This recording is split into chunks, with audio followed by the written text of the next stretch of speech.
Well, I'm going to try this again. So I did it once already, and somehow it didn't record.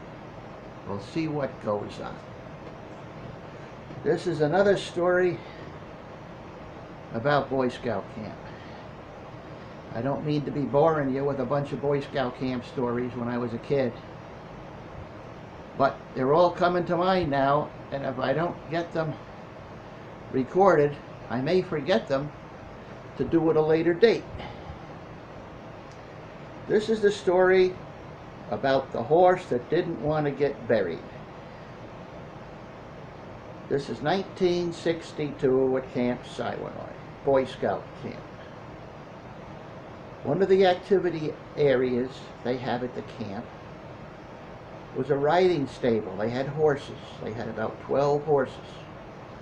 They rented them from a horsey place that we could use them for the summer because the boys would be working on horsemanship merit badge or just going out for trail rides for entertainment. It was a fancy camp, had lots of money, and most of the people that went there had money. The population came from Westchester County, which is just north of New York City. One day the camp director, Reno his name was, called the senior staff together after breakfast for a secret meeting. He had a problem, and we were always ready to take care of any problems the camp director would have. And he tells us that, well, one of the horses died, and it's laying dead up in the paddock. I want you boys to go take care of it. And we said, yes, sir. And we went up there and surveyed the situation. The horse was laying dead in a grove of small second growth trees. He couldn't have died out in the open where the ground was sandy. It died where the ground was rocky and bony. In that area they call this kind of stones in the ground Connecticut potatoes. Vibrations on the ground and vehicles going by, etc., would cause these rocks about the size of potatoes up to the size of honeydew melons work their way up to the surface. And of course you'd have to get them out of the way because they just a bother. So where this horse died, the ground was quite heavy with these Connecticut potatoes. And we had to dig. We had to dig a hole. And it was important that we were discreet about it and that none of the campers, none of the scouts found out about it. Because the last thing the camp director needed was for a bunch of kids to be writing home about the horse that died. It could create all kinds of public relations problems. So we started digging, and we dug and worked at it for a couple of days, fighting around these Connecticut potatoes. Finally we got the hole deep enough.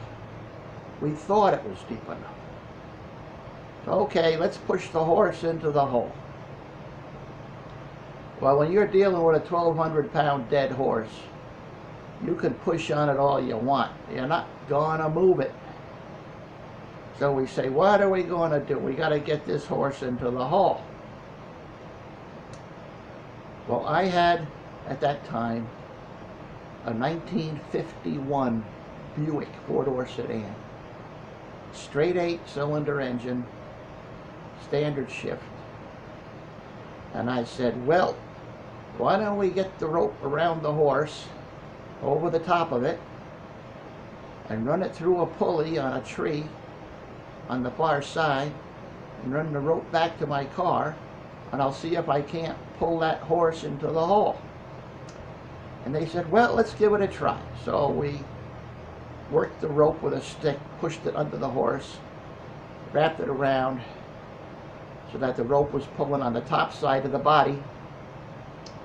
And that horse was getting pretty stinky. So we pulled and pulled. And the horse, instead of sliding, rolled into the hole.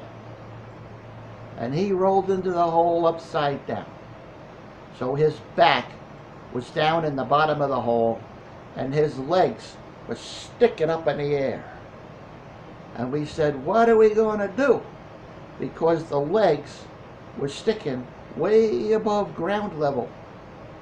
So if we put dirt on the horse, somebody going through that area would see 4 horse legs sticking up in the air. Oh no, we can't have that.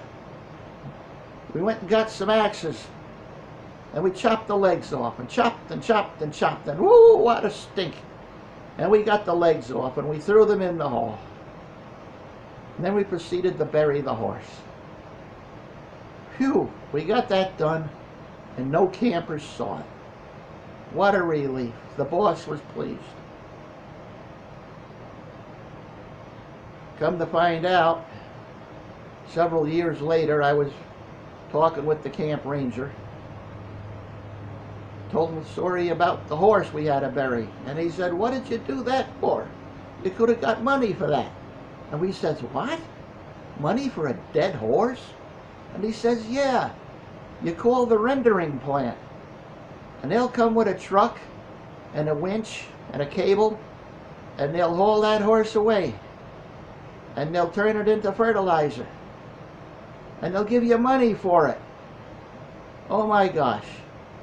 Did we learn a lesson? Goes to show, if you have a problem, ask around first before you start dealing with it. You can save yourself a lot of work.